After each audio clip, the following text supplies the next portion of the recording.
think a lot of parents think that their kids are a mini-me and that because they followed a certain path that their kids should have to conform to that. Instead of honoring who your kids come into the world who they're already going to be.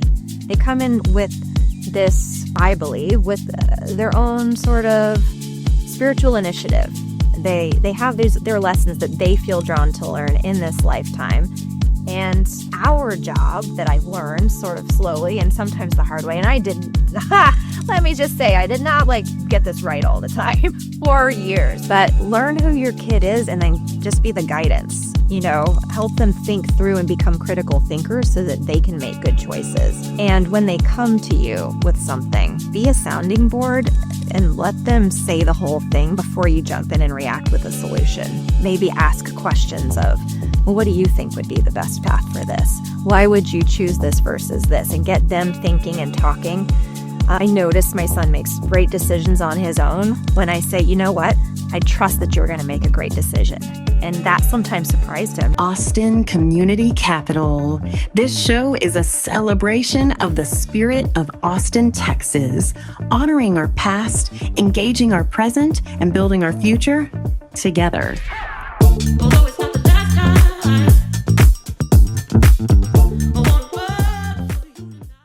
Michelle, I'm grateful to be having a conversation with you today. I know you as a community builder and a connector amongst women as you help them tell their story. Now, I'm excited to dig into your story today. Thank you for being here. Good morning. Thank you for having me. Absolutely. Well, let's start with the origin. Where did you come from? Tell us about the culture you grew up in, your family. Where did it all start? Yeah. I grew up in a family of 4. I have one older sister. The parents that met in high school still are together 54 years later. It's pretty unreal. But it was really the 4 of us. We moved from state to state, a lot of the time based on my dad's job. And so I got to see lots of different parts of the country, immerse myself in different cultures because of that, and eventually made it to Austin in high school. And went to UT, left and came back a number of times, and continuing on with the move to the left, the West Coast to New York for 6 years. And then finally, I just had to come back to Austin, and I've been here for, more of my life than anywhere else now. It's home now. Okay. Well, we got the timeline. Let's plot through that slowly. And I want to give us a portrait of your mom, your dad, your sister, these other family members. What were they like? What are they like? I still am fortunate to have them all in my life. I feel like we have to start with dad because he's the one that I would always, someone, what's your dad like? I'm like, he's a lot of things. And he's very charismatic. He's brilliant, wildly talented, hot-tempered, but just a very curious person. He's always learning, always taking on something new. Before I was born, he was in the Navy, and then he was in the volunteer fire department growing up when I was really little. And then when we moved from Washington to Montana, he went into the semiconductor business, first as an engineer, and then he went into sales and traveled a ton internationally. So he was gone a lot, which was hard for me as a kid because I was kind of a daddy's girl and missed him when he wasn't there. And, flocked instantly to him the second he would walk through the door with his suitcase. And it was an adventurous life for him. And my mom was more traditional. She didn't work until I went to school. So I had an older sister, so she was a stay-at-home mom until I was in kindergarten. And then she decided to work in the schools. So she had the same schedule that I had and eventually trained and became a sign language interpreter. So she always just moves around the world with her heart, helping people. She's drawn to children and taking care of all the humans that she can find that need somebody else, need a mom or a mother figure. She was the cupcake in the classroom mom and the drive me to ballet mom. And my sister is 5.5 years older. She, you can imagine as a little girl, she played with me, but was really more of like a teacher. She was the boss in all of our games. And I would say we were close, but the age difference was so great that I kind of had an alone childhood in a way because we were not on the same playing field for most of it. now she's my best friend. We talk almost every day. She knows more about me than anyone else. She lives in St. Louis now, but we travel back and forth to see each other all the time and talk probably 3 times a week. She is wildly talented, and I joke with her that on all the projects that we work together, somehow God gave us opposite talents so that we're stuck together forever because Beautiful compliments. yeah, exactly. But she's so good at so many things. I think focus can be hard because she can step in and brilliantly execute home design or landscaping or merchandising a store or creating a website. Or cooking a meal. She comes on my writing retreats as the chef. And so she's just a very special human. Oh, that's so cool. I'm very tight with my sister, and so I can really appreciate that. I mean, my sister and I didn't actually really connect until I left for college. When did that friendship really catalyze with your sister if you were kind of far apart in age growing up? I think it was when she moved out. It really started when she was probably 23, 24, and I was, 17, 18, kind of moving into the world. And I sort of saw her at that time like the ticket to ride. Like she had an apartment and I still lived at home with my parents. And so, I would go with my fake ID and say, all right, we're going out. But she would have stayed home. She would have been happy to just, go through her design magazines and cook something. And I was like, hey, let's go out with my fake ID. But it was really that time where I was sort of overreaching into her age group and her world. And she was sort of reaching back kindly, but we ended up having a really good rapport. And throughout my life, she's just been there for me every step of the way. When I have moved into any apartment, she's the one that I call and say, help me decorate, because she's so great at it. And it started when we were little, and she would come into my room and start moving things around and arranging my stuffed animals and tidying my shelves. And I'd be like, don't touch my stuff. And then she would continue. And then I would turn and go, oh, that's so much better. Thank you.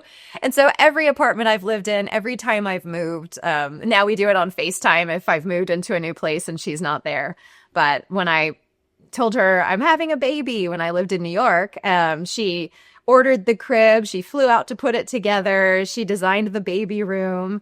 She's just always that person who shows up. And I get to be that for her as often as I can be too. So really young adulthood, but it's just grown the older that we've become, but also having gone through some things. We've both supported each other through, our different parenting challenges, through marriage and divorce, moving, job evolution, and then also, as a foursome, our family's close and there's so much love, but she and I are very different from our parents. And so sometimes it's just really nice to have that person that I think that we're sort of spiritually, politically in alignment in a lot of ways, that we're not in the same way with our, our other family members. And so she and I have kind of a special bond with that.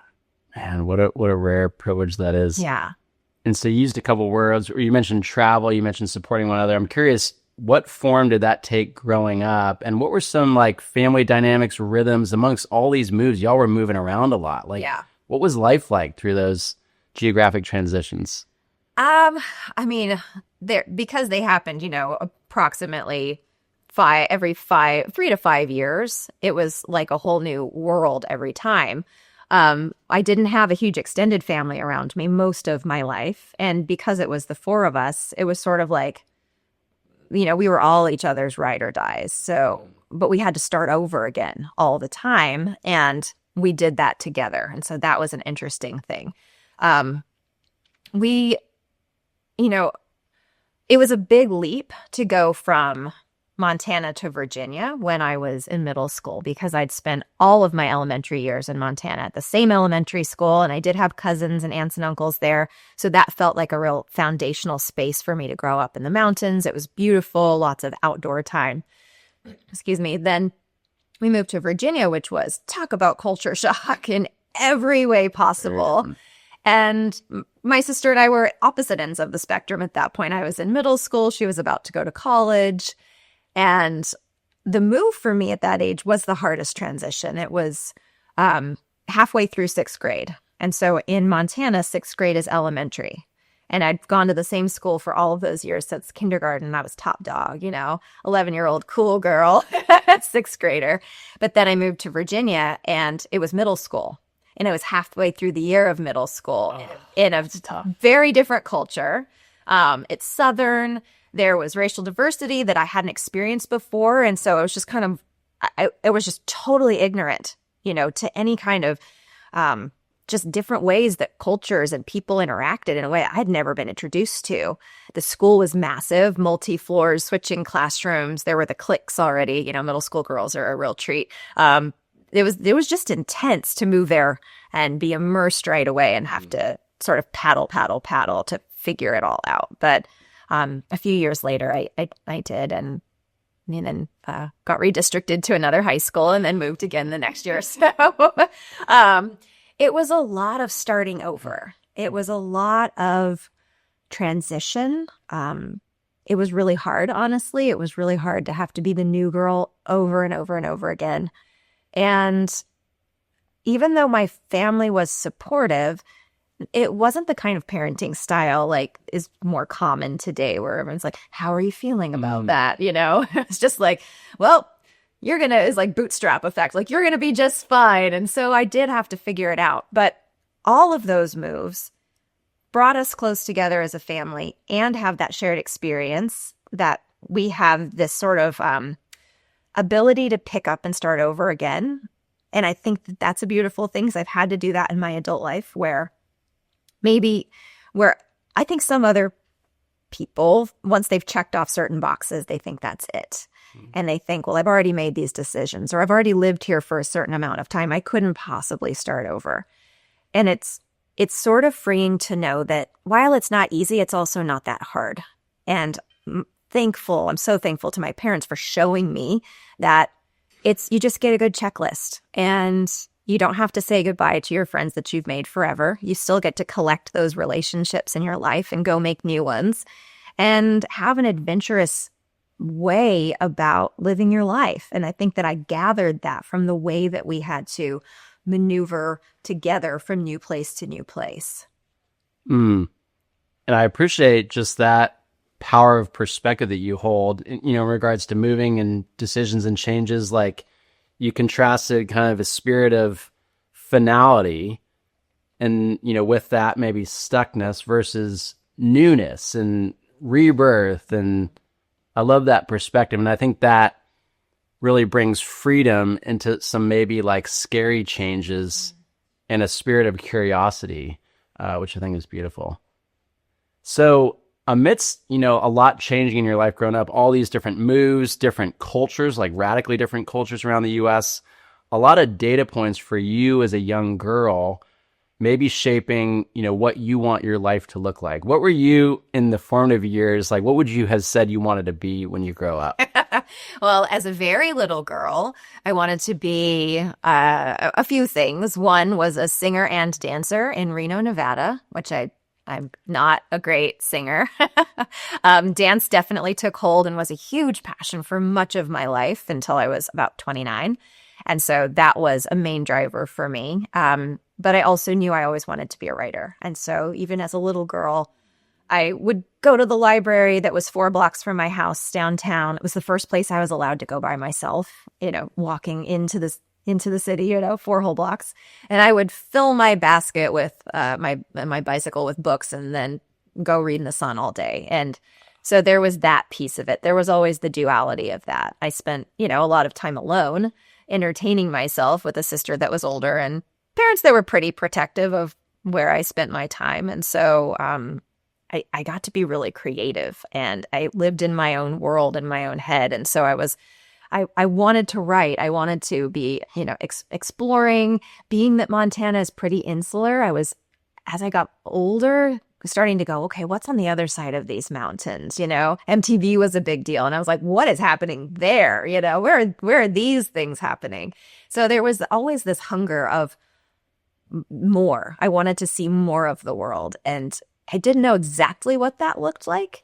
Ended up going to college for writing and anthropology, but was dancing that whole time. And so even after I graduated with my degree in anthropology, and I knew I would come back to writing, dance is what I really pursued for many years of my young adult life, which meant that I waited tables for a lot longer than most people do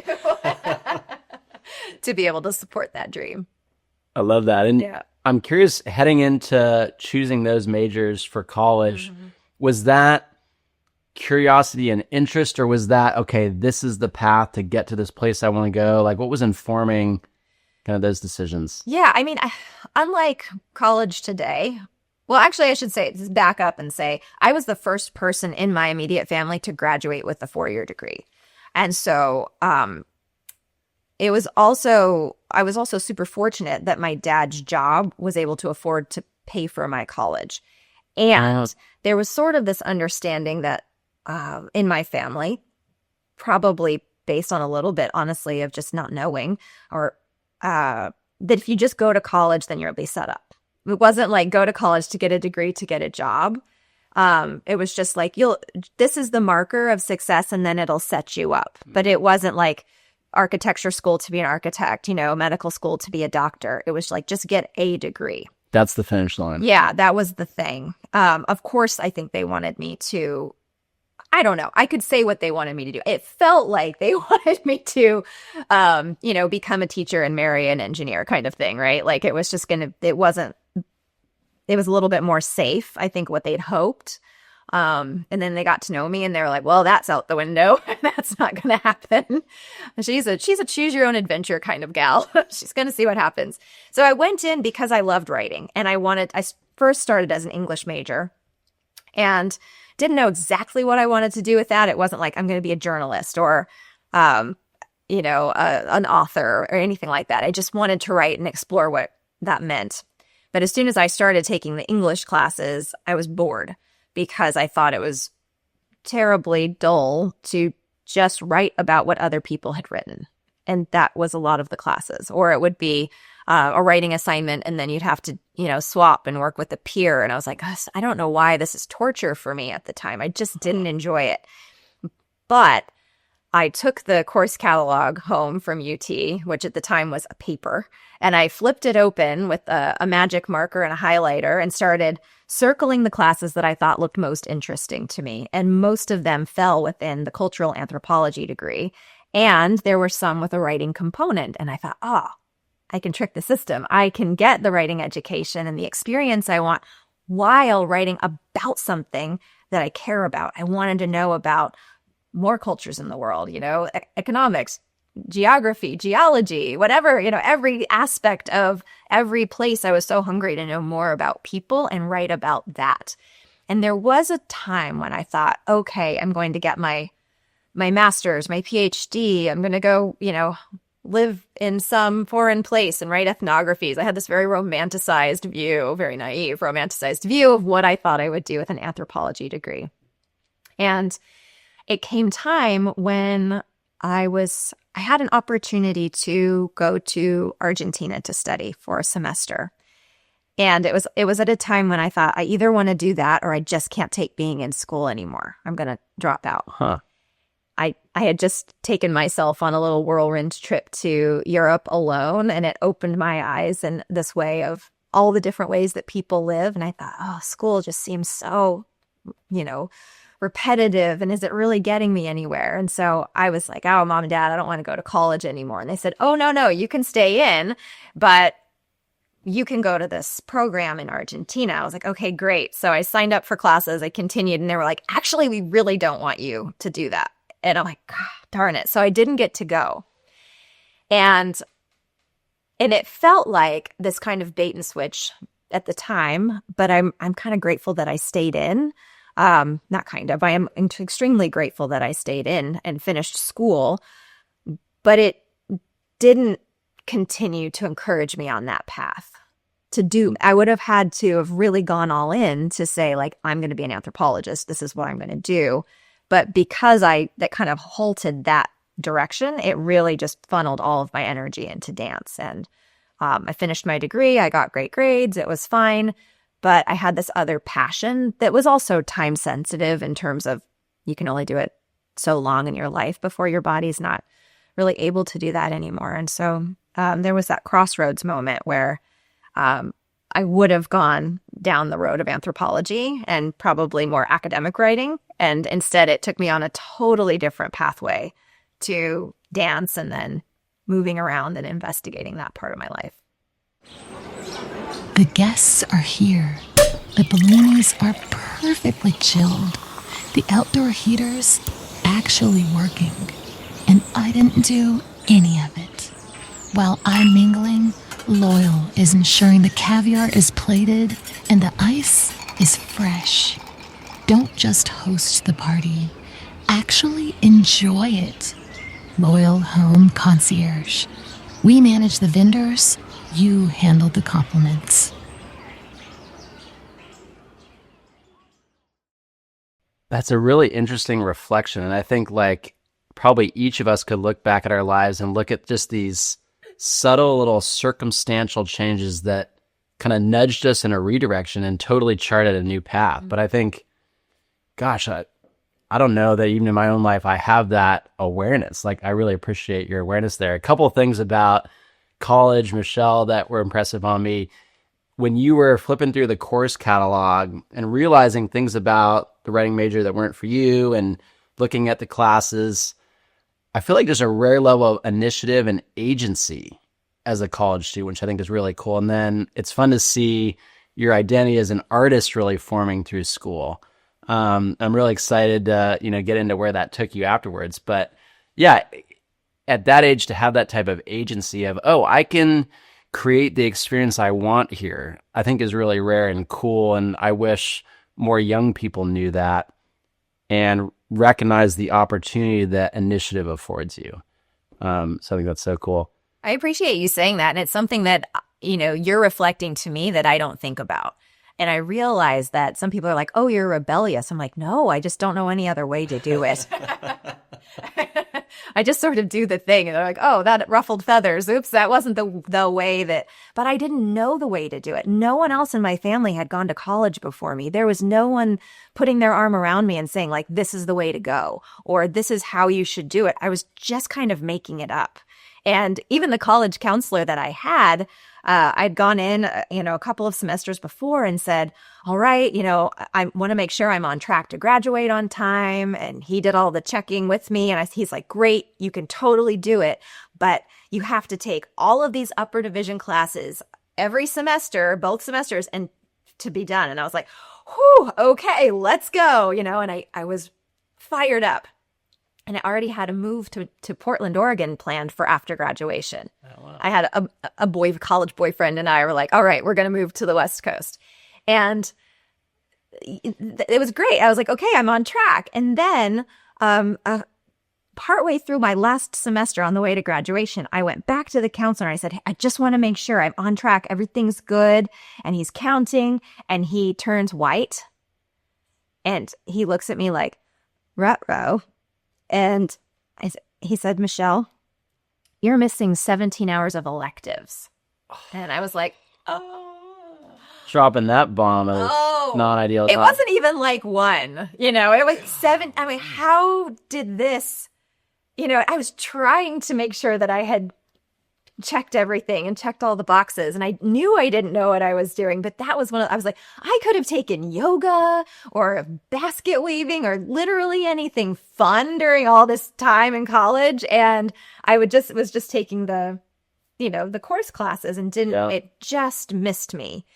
And it was, again, one of those moments that, like you're talking about, only in retrospect, sometimes do we see those turning point moments where you really have to make the choice of, what do I do now?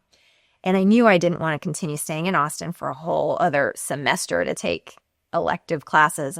And after doing I don't know if I've ever ugly cried like that in public that hard before or after. Maybe with the counselor, just walking through campus fully unaware that anyone else was there, just like, the cartoon anime tears. Yeah. But I just said, you know what? I'm going to figure it out. And so I went to Portland and I ended up enrolling in PSU, and I took some very depressing classes on Nietzsche. You should not do that in a state that never has sunshine. Oh my gosh. Oh my God. Yeah. Like, oh, the world is ending. But over time, I was able to finish and pick up the classes that I needed, and I graduated. And I didn't walk the stage, to my poor father's chagrin. I think he really wanted that moment for me, and I just didn't care. I was just so happy to be done and have the paper and to be finished and free to go do what I wanted to do after that. But to your point, I didn't know any other way to do it like the right way, or the way that anyone else has ever done it, because I just didn't have the guidance, even when I tried to get the guidance. Well, I admire you kind of just dusting yourself off and being down for a pivot, like maybe your early entrepreneurial training. As an entrepreneur, you're always having to, oh my gosh, new information, got to make a big turn here and figure it out. Like you were being trained. Who knew? Yeah, seriously. Yeah, all the time. So in college, leading up to college, you're moving all around with your family. You guys are in different cultures. You had a tight family unit. What was college like, going to this massive school relationally and community-wise? Well, I first went to Austin Community College. And so right after, maybe even right before I turned 18, which was the same week, I think, as graduation, I already had an apartment lined up on the east side of Austin. I was like, I am out of here. I had already been working. I knew I could get a job that, paid some bills. My parents helped me out. So I spent my first 2 years in community college just knocking out all the basic credits. And then I got into UT. And because of that, I never lived on campus. And because I always worked in restaurants, my friends were older people that were in restaurants. I was never really friends with anyone at school. I'd never been to a college football game. I know all those UT fans are like, how did you not go to a game? I still haven't been. Again, to my father's like, I sent you to UT. You didn't go to one game. No, I had friends that were kind of, edgy musicians and chefs and people who were kind of like living more on the outskirts and worked in food service. And that was sort of our family, our chosen family of choice. That, we played pool and we worked and we had wine on patios and rode bikes. And it was a really close-knit group of friends within the communities that I worked. But it wasn't like I went into a sorority or I did actually not one club at school. I just went there to go to class, and then I lived my life. It was not the normal or average life, I think, of a 21-year-old college student. And I always lived off campus. Huh. Yeah, interesting and definitely atypical. Yeah. So as your artistic identity is being formed through college, and you've got these deep passions of writing, the expression of dance, exposure to the restaurant world, you're now in the Pacific Northwest. Where do these passions take you? What was the next big life milestone for you? After college, I moved to Portland because it was a bigger dance scene. In Austin, during college, I had danced in a small local company for the 2 or 3 years that I was in a modern company here. And there wasn't a big dance scene here. And I knew Portland would offer something more, and it was a bigger city. And it was great for about a year and a half, almost 2 years I lived there. And it was bigger, and I trained with some amazing choreographers, and I learned a lot. But I'm solar powered, and it was really hard for me to live in rain all the time. Yeah. And my big dream really was always to live and dance in New York City at some point. And I thought, God, you have to go where you grow and surround yourself with the best of the best. And I did it. And so at 23, I moved there with one bag of clothes and no friends and no job. I had an apartment sitting gig for 2 weeks. And the third day I was there in the apartment sitting thing, I said, you know what? I'm going to stay here. I'm going to go get a job. And I walked up the street, in the very first restaurant that I went into, this French restaurant, I applied for the job, and they said, can you start tonight? I said, sure. They said, be here at 6. And so it was like, oh, wow. And it started to feel like this kind of guided tour. Huh. And then I thought, well, shoot, I don't have a place to live soon. And I met another woman in the restaurant that I worked at that needed a roommate, and another guy there who was letting go of his apartment and needed to sublet, and it had 2 bedrooms. And so the day before my house sitting gig was up, she and I were able to move into that apartment, and we were roommates for a year, living in Soho, no less, like this beautiful apartment. So within 2 weeks of going, okay, I'm going to live in New York. I'm moving there with one bag. I don't know anybody. I have nothing. I was then in an apartment where my bedroom had a fire escape that opened up, and I could sit there and look directly at the Empire State Building. And I was like, I've been getting full goosebumps just remembering. This is like a movie plot, baby. Just so romantic. It felt like that. I know. I realized I looked like a total tourist the first few days of just jaw open, looking up at all the buildings, being like, I can't believe I'm here and this is happening. And then going into these dance studios and getting to take classes with some of just top choreographers. And I was probably the worst one in the class, fumbling around to working my way up to even belong in there. But over the years, I got to do some really amazing things with dance, and it was never a high-paying gig. I always had to work to support myself, but I got to work with small companies, perform in small performances. I choreographed, I produced, and I got to live out the dance dream, even though it looked a little different than I had maybe originally imagined. Huh. Well, going back to the original decision to make that move with not a lot set up, I'm curious, what was the prevailing emotion before the move? Was it feeling daunted or feeling excited? Like, okay. Well, I was going to skip this part, but since you asked,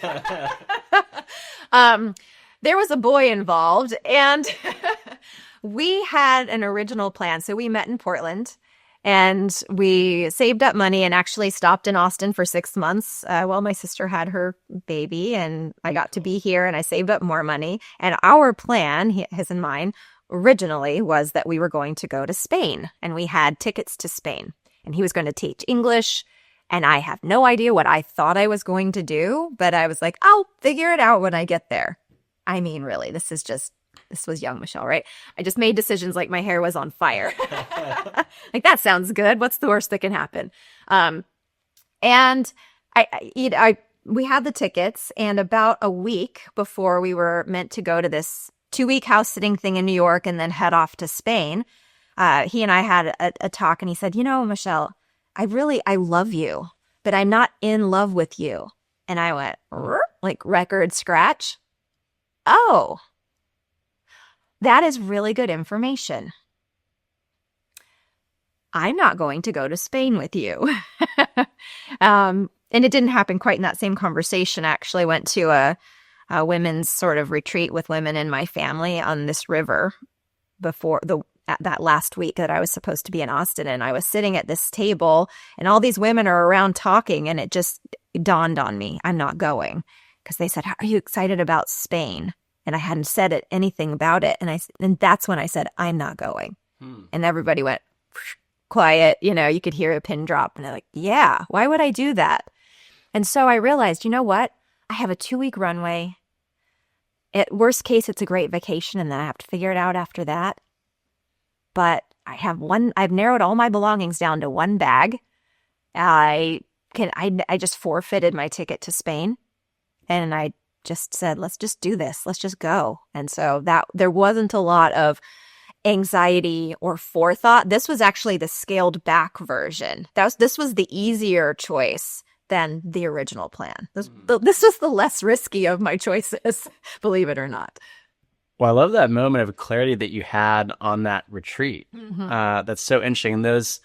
It's always unsuspecting when those moments hit us. And I think of it in my own life as, a strange moment of peace about a decision, about a change, and a moment of clarity. And you can't manufacture it. I think sometimes you can put yourself in a situation that can enable it. And sometimes certain communities or like-minded people can encourage and inspire that.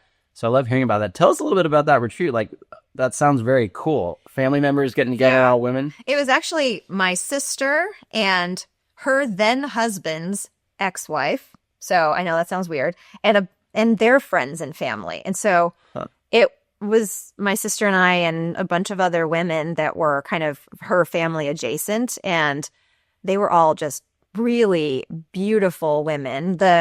One of the women had been a pastor at the Church of Conscious Harmony, and she was just this like sage goddess elder woman who, you just felt like this radiating presence anytime you're with her.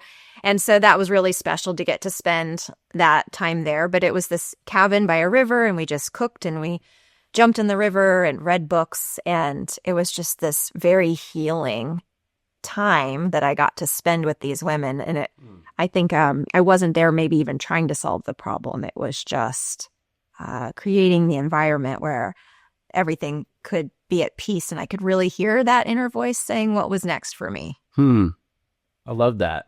We're in a city that does retreats like that really well. Yeah. Thoughtful times in an intentional place, facilitation, and you host retreats now. I mean, what do you grab from that time, maybe that are components of a excellent formula for bringing people together in a retreat type setting? Like, what was... Oh gosh, I hadn't put those two together. It's interesting. I hadn't thought I'm taking from this one and adding to that, but there really is a lot of that shared energy. We've hosted so far 2 writing retreats, both in California at this old 1906 farmhouse. And what I love is the combination of time together, but then really just time to do whatever you want, free time. And the very first retreat we hosted, a woman showed up and she asked me for permission not to write for the first day. And I said, this is your time. You can do whatever you want. And there's this little rowboat on the property that's actually on dry land, but it's cushioned and it's a cute little vignette that you can go and sit in. And she just went and she sat in that for an afternoon with her tea. And then she went and laid in the hammock. And then she wrote like crazy for 2 more days. And so I love to create that space where you can just come as you are. You're going to make connections, deeper connections than you ever could imagine with the people who are there, just because there's something that kind of magnetizes really good people to these things. Really good food is a big one. Great food, good wine, all the comforts. So everything is just served up and they don't have to think about anything all day. But I love the combination of intentional coaching. I get to meet with each person and say, like, where are you in your project? Let's talk about how to bring you forward so that they feel guided if they want it. And then they're just free to spend their time however they want. And I love that combination. You're in Aspen, or maybe Italy, and your phone pings with a freeze warning back in Austin. Panic? Nope. You have Loyal. We're already there, wrapping the pipes and checking the perimeter. Whether you're home or away, we are the eyes and ears of your estate. Global freedom, local support.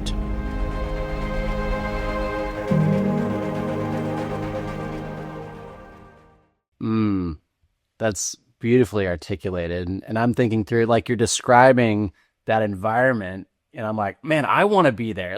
Sit in a rowboat for an afternoon and just decompress. And I'm mildly creative, but I think about those moments of slowdown and stillness that can unlock and open up expression and open up creativity. And I love that she asked you for permission to do that. That's so cool. Yeah. Like, this is your time.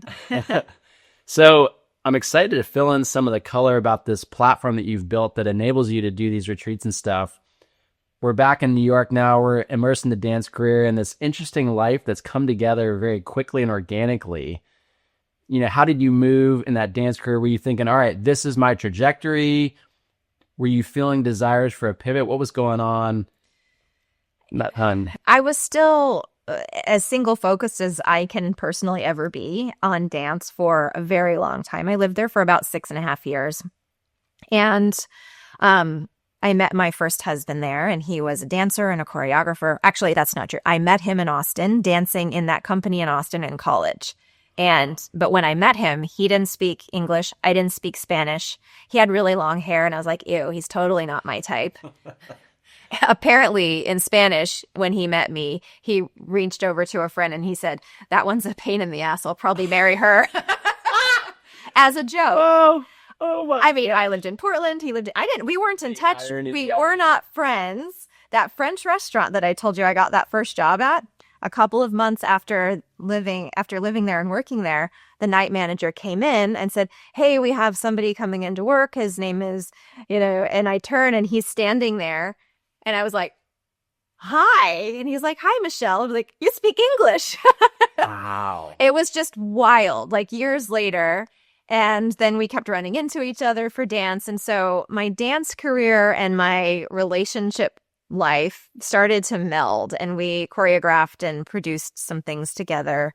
There was one moment where it's only in looking back, when people say, do you have any regrets? And I'm like, not really. I learned a lot.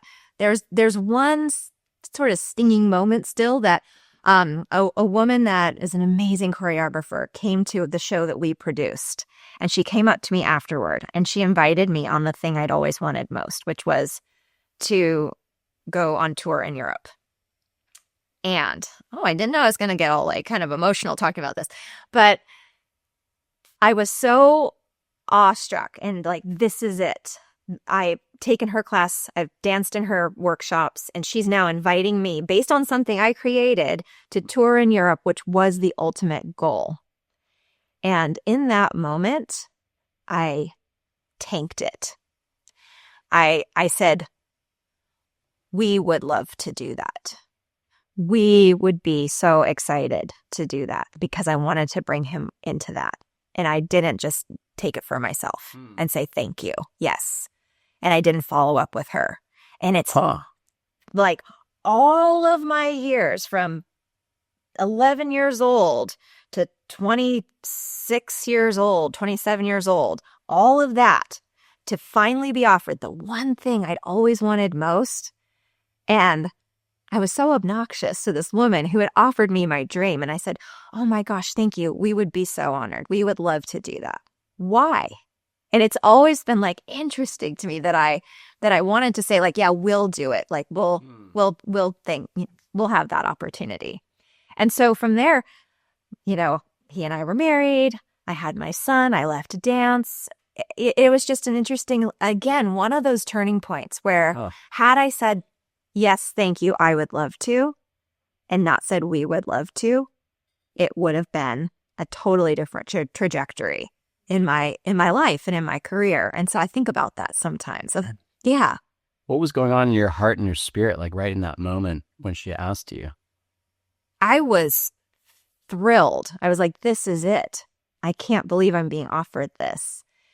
And part of me just didn't know at that time yet how to take the gift, how to receive that without feeling like I also owed it to my husband to take him with me. And so that's different now. Obviously I've learned from that, but I thought, gosh, why did I do that? And it still baffles me a little bit, but I felt like that was the right thing to do in the moment, was to include him instead of me saying I'd earned this. I deserve this. She's asking me to dance. So you had that kind of gentle nudge of a redirect or a circumstantial shakeup. Where'd you go after that? I mean, I continued dancing for a little bit. And then a couple of years after I was married, I had my son and very quickly had a whole new project. He was, at that point, dance was shifting for me. I wasn't as hungry for it. I think that there was a natural ebb or away from it, just because as soon as I met my son, it was all encompassing love. And I was fully immersed in motherhood, but in a way that I didn't know was going to be so incredible. I wanted to be a mom. I was excited to have him. The second that I knew I was pregnant, I was like, this miracle. I'm so happy it happened. And I had also, as you can probably guess, just been so sort of independent and doing my thing that it wasn't until after I had become a mom and had mothered for a couple of years, I guess successfully enough, that my mom came to me and she said, wow, Michelle, when I knew you were having a child, I was a little bit afraid that you were going to be the kind of mom who would want to eat her own young. Oh my gosh. And then she said, save the day, she said, but you're the best mom I've ever met. And it was like, she saw the transition. She saw what happened. And when I was pregnant, there were women who had children who would come up to me, and they seemed more frenetically even excited than I was. And I was like, I'm having it. I'm pretty excited, but why are you so excited? I'm doing this, it just seemed strange to me. And now I get it, because they knew what was to come. They knew how much my heart would plump up and double in size, and my entire life and priorities would shift in an instant with this little human. And so it wasn't really like I felt like, oh, I have to leave dance, or I quit dance, or I didn't get to do what I wanted. I felt really complete with it in that moment. And I was really able to transition into that new focus. That's beautiful. Give us a picture of your son now. Oh, he's the best human on the planet. He's by far my favorite person. And anyone who meets him wouldn't take offense because they're like, yeah, he's pretty cool. This kid is wildly smart, extremely funny. I can tell you everything you need to know about him with this 5-second montage or 2-minute montage of him as a child. There was a time when he was about 3 and I got him a goldfish and he kept tapping on the glass. And I said, hey, man, don't do that. He doesn't love that. And then I go back to cook in the kitchen and I heard, tap, tap, tap. And I was like, I just told him not to do that. I said, hey, baby, you see how he's really upset? He's, kind of going crazy when you do that. Just look at him and please don't do that anymore. And I walk out of the room, tap, tap, tap. And I'm like, mother. So I whip back around and he's like in action looking at me like, doing it. And I was like, Joaquin, I don't want to see you do that anymore. And he looked up at me and he said, well, Mama, then maybe you don't come in my room anymore. And I went, oh, no. Wow. No currency. You could take away his favorite toy and he'd just go find a rock to play with. Like he just always has done what he desires to do. Again, and I probably had this coming, not from a rebellious place, but because he just is who he is. And he has to learn by doing things his own way. He never has seen a line he didn't want to try to cross just to see what happens. But he's just also incredibly curious. So fast forward, he just turned 18 in November. He actually moved out at 17 last May to move to New Mexico to train in a UFC or an MMA fight training gym, because his goal is to be in the UFC. And it might paint this picture because it's the most brutal of all of the martial arts. It's like gladiator stuff. It's wild. People are like, how can you let him do that? Answer being, I really know what it's like to have a passion that no one else gets, like, why would you dance all those years? You could be making money and, friends are climbing the ladder. His friends are going to college, right? He just didn't match in school. It was terrible for his emotional health, his mental wellness. So after 9th grade, we homeschooled for a while, which sort of just evolved into him getting jobs and training. And then he went to New Mexico. He trained for a while. He lived in basically a metal box in the mountains and had the time of his life. And now he's working and training, getting ready to go fight in Thailand.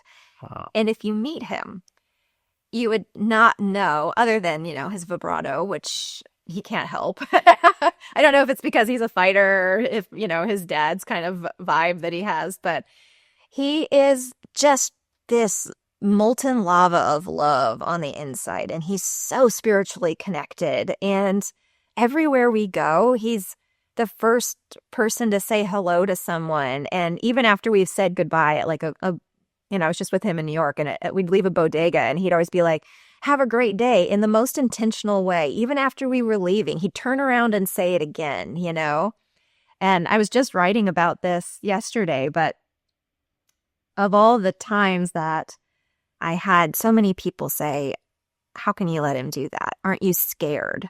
Getting to spend that week with him and really see how he is in the adult world, how he interacts with people, how I gave him a 20 to go buy coffee and he went and got the cheapest coffee. And then I was like, yeah, wait, that's what you picked? And then he told me that it was because on the way to get coffee, he saw a homeless man who asked him for money and he didn't have any small change. And so he got the coffee as fast as he could to go. And then he had to go find the guy to give him the rest of the money. And I didn't even know he would do that. I didn't know he was that not that kind of person, but I didn't know that that was something that would move his heart to take an action, even if it was small with whatever he had in his hands. And I was like, you know what? He's going to be just fine.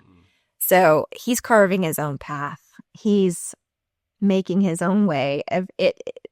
From moment to moment, I don't always know the plan.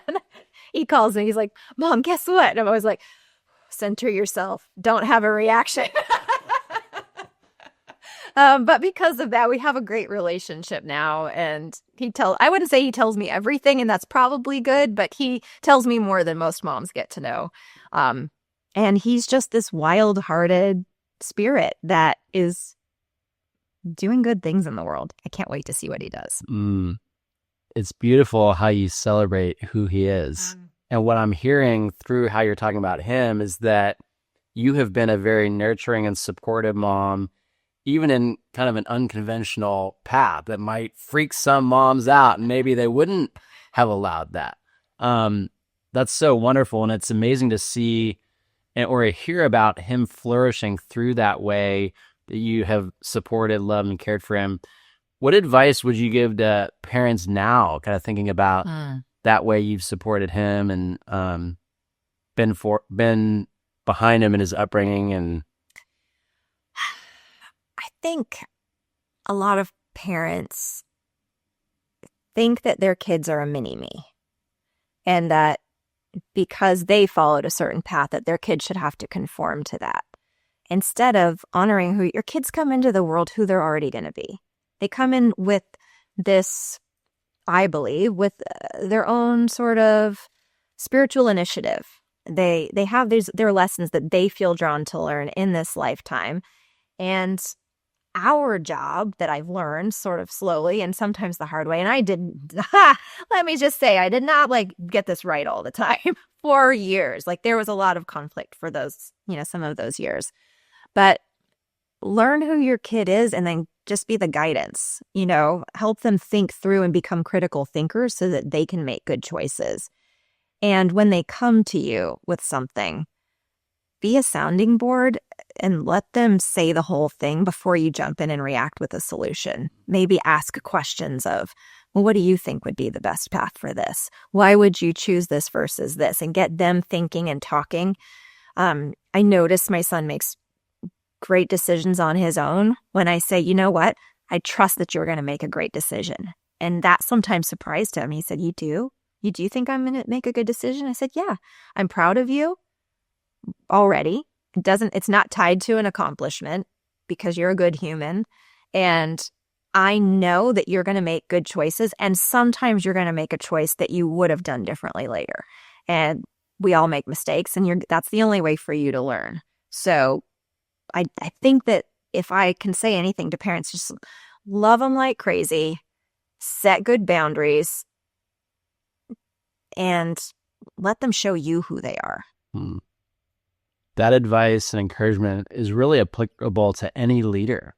And I'm listening to this as an entrepreneur, I'm like, this is wonderful encouragement and advice for me of, as a leader of employees, when they come into your business, you want to empower them. You want to unlock them to operate in their own strength, not micromanage or limit or constrain or maybe impose your agenda on them, but let them flourish. And then, the organization will flourish. So that's universally applicable support for leaders. I love that. Go ahead. I was going to say that's true. And it's something that, I haven't always been a boss, but over the last few years of hiring team, it's something that I've had to learn is, don't always hire the people that are like you. And that's a different thing for me too, of, looking at the opposite ways and really understanding how someone operates in the world, not just the tasks that they can check off, has been a big lesson for me in leadership. That's huge. And coming back to your path, I see you as such a powerful connector, convener, community builder, and you've been in this journey as a dancer, and a component of that is independent, a component of that is amongst a company. Right. When did you really start unlocking your ability and your expression as a connector and a community builder? I think you and I talked about this at some point, that I thought I was just really like always independent. And I thought, I was kind of this, I don't know if lone wolf is the right way to say that. Maybe they use that term with bombers, so I shouldn't say that. I was a lone ranger. um, and I felt like I was like that very much because of all the moves in my life and because I was often kind of new girl starting out. But I really craved community and connection. And I started getting that in spurts amongst women when I went to massage school in New York when my son was, before he was born. I knew I needed to stop waiting tables and do something else. And I met a group of women there that I connected with so deeply. And we had the best time together. And we were all different walks of life, different ages. But it was a bond like I'd never experienced before. And I was like, oh, there's something really special here about having these kinds of connections with humans, but especially for me with other women that growing up and you have to, it's cliquey and it's hard as a girl stepping into new schools, but to have this where you just felt I felt a sense of belonging like I'd never felt before as an adult. And then moving to Austin, I had an infant and I was working at a spa as a massage therapist, and I found a job where the group of women, it was like one of those special, rare times where every single woman that worked there was just a great human and we all became really good friends. And this is, my son was 2, he's 8, 16 years ago, and we're still connected. We still have group texts and I get to see some of them every once in a while, even though we're all, on totally different trajectories at this point. And so it started to build where I really started to value this kind of connection.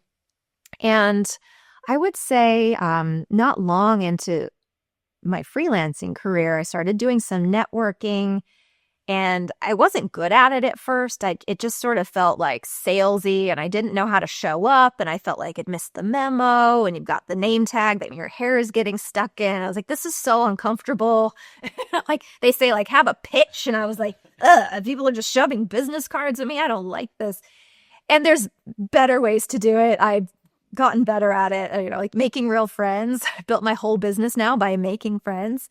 But along the way, I thought, well, what if I create something? And so for a little while, I was probably only like 6 or 8 months, I created a little circle, a monthly meeting where I would bring in a speaker on a different topic and gather friends together, and we would drink wine, and I made way too much food. And it started to be something that I really craved, was that kind of community connection. And I don't know if you want me to jump too far ahead about how that plays into my life now, but it really is now at the crux of everything that I do and create is in collaboration and community. Okay, the stonemason sent a PDF. The plumber wants a check. Wait, who is Dave on Venmo? Is that the woodworker or the tool rental? Oh my gosh. Stop playing forensic accountant with your own renovation. With Loyal, you get one consolidated invoice. We manage the vendors and the paperwork. One bill, zero confusion. Loyal Home Concierge. Yeah. Well, I want to ask 2 questions about what you just shared. One, I want to go back to those 2 communities of women in the massage school in New York and then the spa here. You talked about just a powerful sense of community there and connection. Like, what was behind that? How did that get unlocked and enabled? Like, what was going on there? Well, part of it was probably stress in that, well, in massage school, it was surprisingly, so I went to this place called the Swedish Institute of College of Health Science or something. So it's one of the most challenging massage schools in the country. I don't know if it is or not, but the most hours are required. The science is pretty in depth, and it was surprisingly harder than my degree at UT. The pace, the science, the memorization, but it was also a combination of Western massage and health and wellness, and then also Eastern. So we're learning Chinese medicine, 5-element theory, all, different subos, so like points on the body. We're not doing needles, but pressure, all of that. So it was very comprehensive. And to get through it, we had to study a lot together. Also, we were all 5 of us nerds, and all of us wanted to get the A and get good grades. And we were supporting of each other in this. And so we studied together, we practiced together. We went on trips together to the beach. We not be for work, just for fun. But we started to build these relationships where we were in a sort of stressful environment with a shared goal. And that shared goal really brought us together. I mean, I guess it's like any kind of team building, right? But being in that program where we wanted to do well and we wanted to, create new career paths for ourselves. But it was also special because it's an energy exchange. Massage isn't like a lot of other jobs. It's something where there's sort of an energetic interaction with people. And so we're getting to know each other on all levels as such a whole human.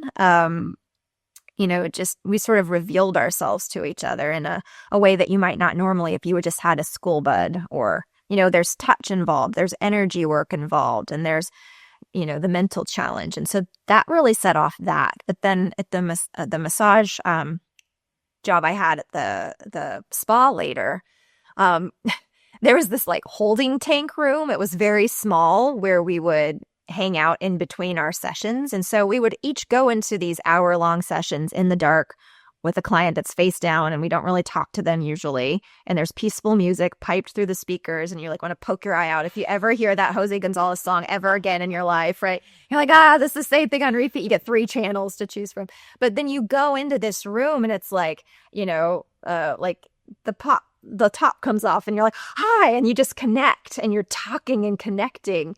And also, massage is a weird job. Clients, there's all kinds of stuff that comes up. And so it's good to have that place to be able to decompress. And we talked about everything. We shared meals. We just were mostly ridiculous back there and laughed all the time because we had to be so like peaceful and therapeutic all in the dark for the rest of our days in silence. And so it was really this tiny space where we all came together and became friends. Man, so well described. Like you've just painted a picture for me of both of those communities. I want to call out some descriptors, or particularly the massage school, that I think are such powerful components of community building, of fast community and close community. Like-minded, facing adversity or challenge or intensity together, shared vision, transparency or vulnerability. All these, you had all those pieces acting together, so I can see how there were such tight bonds. I want to go back to the convening you were doing and the hosting, having these dinners and having speakers come in. I just see so much of the seeds of what you've built now.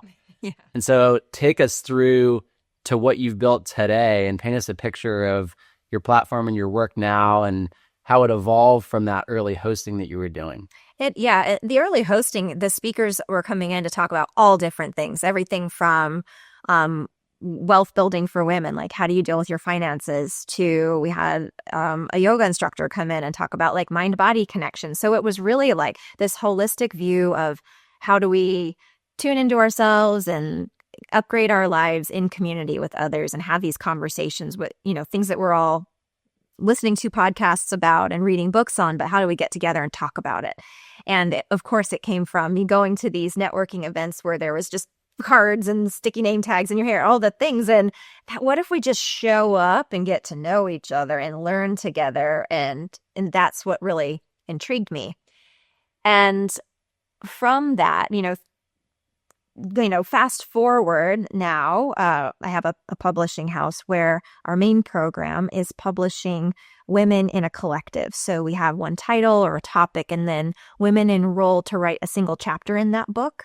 And we get together online for 8 weeks, and I get to coach them through. So much like the retreat, like the one-on-one coaching through the writing and the craft of storytelling, and then help, a lot of them are entrepreneurs or executives, so we help them launch and leverage that book. So there's a lot of adversity that they're each facing too, with a shared goal to have the book be successful. But in that, each book becomes its own collective, its own cohort, where women are working toward a shared goal. even if they're all writing their individual chapters, we all consider, well, who is this book for? What do we want that reader to get out of it? And so there's a shared goal in the umbrella of the topic. And the challenge is they have to tune in and be vulnerable and put themselves on the page. And then they have to go through the editing process, which can feel very vulnerable to say, like, here it is, it's in, is it good enough? And we're with them every step of the way, or it's never like a drop off where they write in the cave and hope it's good and, have to turn it in on publishing day. It's not like that. But because writing can be so challenging and people who do it alone struggle so much. I think there's that old idea of like the lonely writer, often in a cafe alone, all their time spent writing in solitude. And we want to take that away and say, why don't we break it down, make it collective and support you, but then create a whole community that's really vibrant around each of the books. And they end up becoming besties and they travel to see each other and they create collaborations with their aligned businesses. They meet and do promos together. They create programs together and they mastermind and say, here's what I'm working on. Does anyone else have experience with this? And every single time I've got the number for you. I've got the introduction for you. Or I want to be on that stage. Who knows how to get there? And someone's like, oh, my cousin was on that. It's like somebody always knows something. And so it's not just each book that's its own collective, but then it's all of our authors get together online at least once a month for a workshop where they do the same thing and they get to know each other. So it's women in person in Austin in a big way. Our biggest base is here because, like I said, I grew my business by making friends, and I've loved getting to do that here. Lots of in-person connecting. But we have women from across the nation now that are connecting and plugging into this, and it's wild to see. The sense that I was craving is flourishing, and it honestly has so far surpassed anything that I could have thought up in my original business plan. I thought, okay, these women are going to come together, we're going to do a book, it's going to be great. And the women who started our very first multi-author book showed up so wholly. Within the first 10 minutes of introduction, one woman burst into tears. Wow. I could not be more grateful for that moment because everyone took off their mask. And no one feels comfortable with one on in these groups because that set the tone. Everybody shows up and they're just so real and so vulnerable. And when you go through the process, there's a product, like there's a winning, yes, you're a published author, they've all become bestsellers. All of that stuff is like great. And the part I get most excited about is seeing the love, the connection, and, the confidence that grows through the process for the women who are supporting each other. Yeah. Yeah. Man, what an amazing culture. And you're building community in an unsuspecting place. You, in your words, like writing is often fiercely independent, and you're bringing community around that. I love that. And hearing about the experience of you as a guide and a leader through this process, I'm imagining what you get to witness. And I'd love to hear a couple anecdotes, but you get to witness powerful stories from these women. You're learning about them. You're seeing the unlock that's happening in them as they're working out their story. You're seeing the connection and relationships being forged, and probably seeing a lot of new opportunities opening up after publishing. So what are some maybe vignettes or stories from just these crazy experiences you get to witness? The funny thing is there's so many, my brain's instantly like flipping through the Rolodex of like, how do I pick and choose what's happening? I mean, we just had an author who contributed to our book Pieces to Purpose speak on a TEDx stage, and now she has a speaking career and she brings her book everywhere and she does signings. I mean, she wrote one chapter and she's able to launch and leverage the book as if she's written the entire thing herself, which we see authors do all the time. But the wins are innumerable in terms of speaking on stage, growing businesses, creating executive coaching programs. One woman said, and I should say, women pay to enroll in our program. And then when the book goes on sale, we actually donate all the proceeds. And so a lot of people are like, how do authors make money? Well, if you knew how much book royalties were, and then you thought, I'm going to divide these 15 ways, you'd be like, wow, thanks, I get to buy a coffee now. It's not, but so when you collect it, you're able to snowball that and make it have an impact in another way. But one woman said, God, after 1 year of being a published author and leveraging this book, I made $40,000 more in my business because of that. She's like, she told another author, don't think about it, sign up, do it. So those are like, I could tell you sit here for an hour and just list win after win after win of media coverage, USA Today, all of those things. And also on the other side, there's the soft side of that, where I have women who they're not writers. They don't have experience like that. And they just show up and say yes. And they come to all of the coaching calls and they write and they rewrite and they take the edits. And I cannot tell you what happens. It's just so beautiful. But we had a woman who showed up and she wrote about an abusive marriage that she finally left. And this had happened 20 years earlier. And it was still so painful for her to write about. She had a totally different career. She was very successful. She was involved in all kinds of women's groups. And she didn't know even that this is the topic she was going to write about when she showed up. She just said yes, knew there was something to share. And she dove into the process. And it came out that this is what really needed to come out. And she had this message. And it became such an important, impactful message that now we were sitting at a networking luncheon one day. And as she was introducing herself with her book in front of her, she said, well, I used to want to do this career that I built. And now I just want to do this. And she points at her book. And then she says, because of you, she points at me. I was like, oh, we laugh about it now. But it's because now she wants to speak about this and help other women. And it ignited in her this passion to say, I don't want any other woman to feel like I can't leave a difficult situation. And this is what helped me. And so now she's created it as this platform.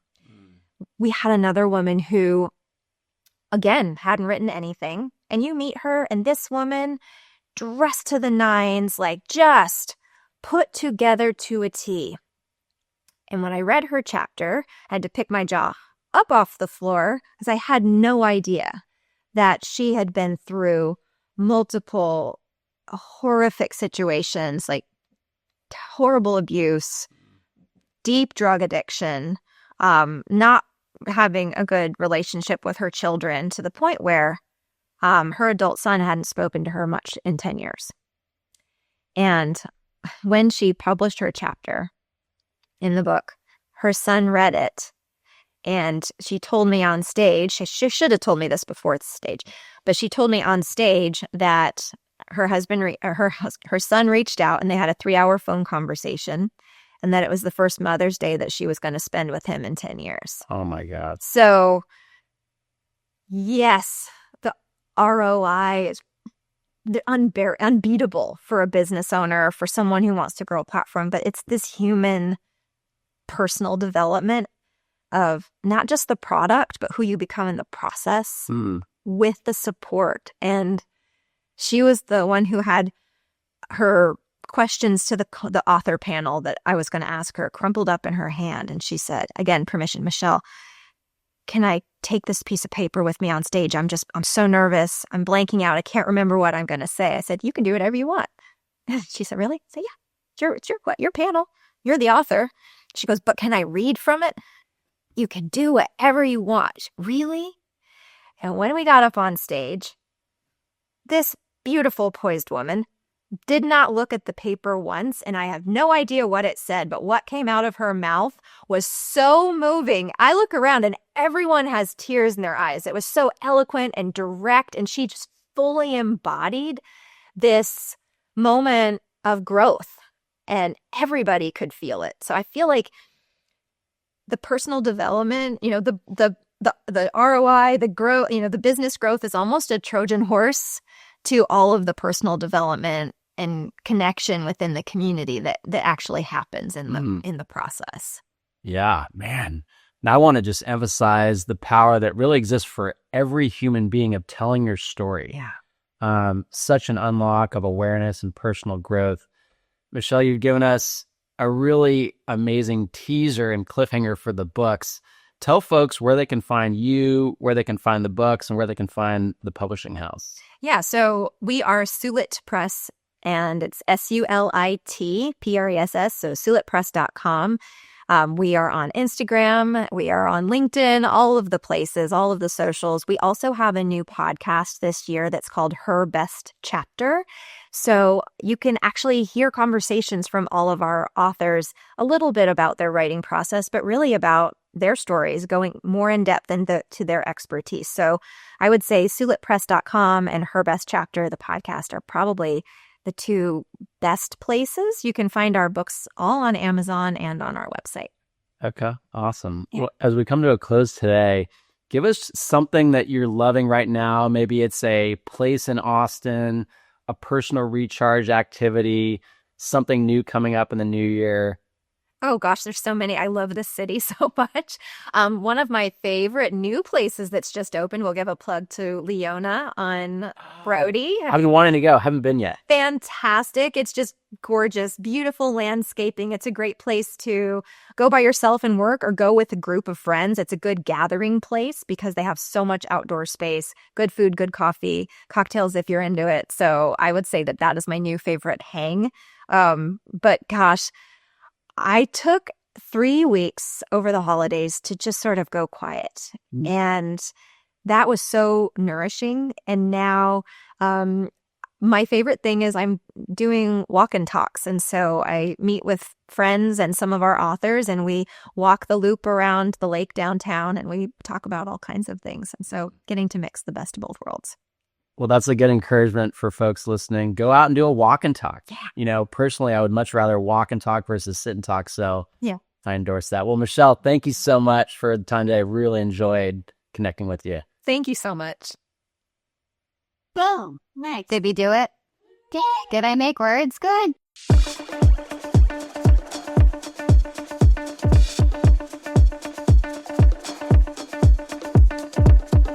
Thank you for joining us for this episode of Austin Community Capital. This show is a celebration of the spirit of Austin, Texas, honoring our past, engaging our present, and building our future together. If this conversation sparked something in you, a new idea, a feeling of connection, or just a good laugh, pass it on. Share this episode with a fellow Austinite or a loved one who needs to hear it. Let's keep weaving this fabric of community together. This show is proudly presented by Loyal Home Concierge. At Loyal, we believe that a healthy, thriving city starts within the four walls of your home.